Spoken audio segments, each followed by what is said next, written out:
pendidikan di Flores Timur itu dimulai oleh misi. Misi Solor itu mulai tahun 1555 sampai dengan 1601. 48 tahun di Solor dulu, baru pindah ke Larahituka. Sekarang, apakah ada keuntungan pengalian status menjadi sekolah negeri? Saya mulai pertama. Pasti untuk meningkatkan kualitas pendidikan di daerah ini. Karena keterbatasan anggaran yang kita keluhkan, sarana prasarana yang terbatas, sumber daya manusia para guru dan tenaga kependidikan yang terbatas, teratasi. Dan juga meningkatkan aksesibilitas.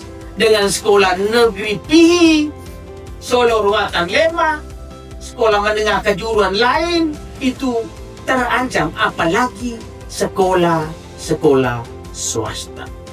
Ini SMA plus. Mereka tidak saja mengajarkan ilmu-ilmu seperti SMA biasa, tapi ada pendidikan khusus, seminari awam, mempersiapkan orang yang punya ilmu, tetapi terutama iman. Atas nama pemerintah daerah Kabupaten Flores Timur, sekali lagi kami menyampaikan limpah terima kasih. Prosesnya membutuhkan keterlibatan banyak pihak. Ada aspirasi dari masyarakat, tanggung jawab yayasan untuk proses. Tetapi negara hadir dalam bentuk komitmen Kementerian Agama Republik Indonesia, Pak Dirjen Bimas Katolik bersama jajaran. Mari kita tepuk tangan lagi. Terima kasih banyak.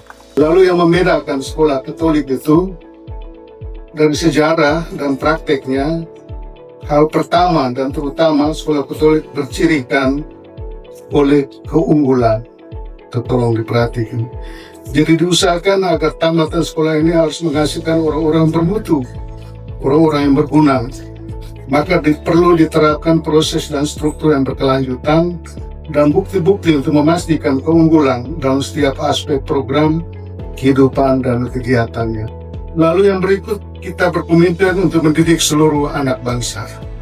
Ya, dan itu dengan segala aspeknya dalam hal kapasitas spiritual, intelektual, jasmani, psikis, sosial, moral, estetika, humaniora, dan religius setiap anak.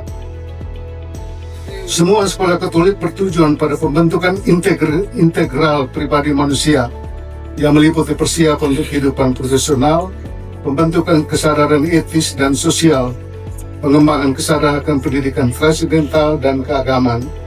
Karena itu, semua kurikulum dan pengajaran di sekolah ini diarahkan untuk menumbuhkan keinginan mencari hikmat dan kebenaran, keadilan sosial, disiplin untuk menjadi pembelajar mandiri, mengenal landasan etika dan moral dalam berperilaku, dan tanggung jawab untuk mengubah dan memperkaya dunia dengan nilai-nilai Injil.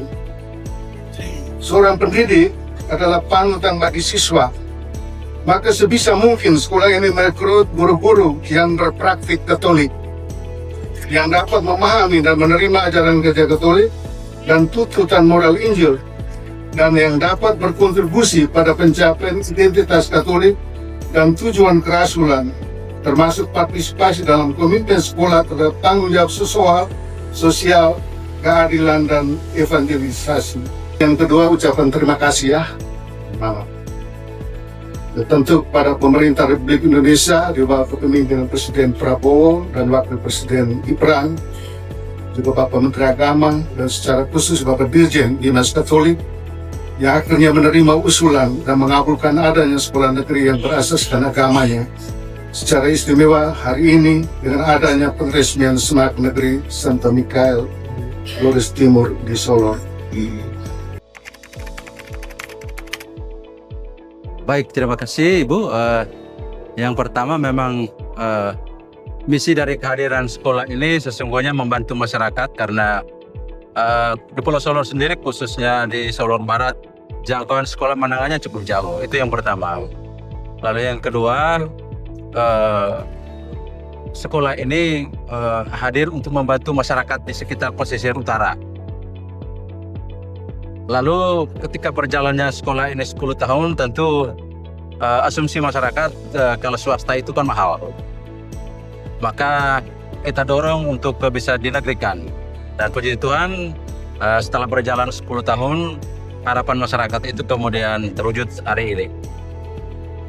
Jadi tentu dengan penegrian sekolah ini, masyarakat pasti sudah merasa terbantu.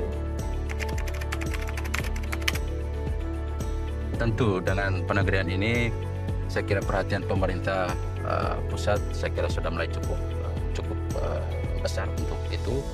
Tetapi tentu harus mendapat dukungan dari masyarakat. Kita berharap pemerintah tidak lepas di tengah jalan, tetapi terus bersama kami, tokoh masyarakat dan semua stakeholder yang ada untuk kita dorong terus bentuk dan model sekolah ini menjadi apa seperti yang kita impikan bersama. Atas nama tokoh masyarakat, kami menyampaikan terima kasih kepada Kementerian Agama Republik Indonesia yang hari ini sudah bisa menjawab keinginan dan tuntutan dari masyarakat,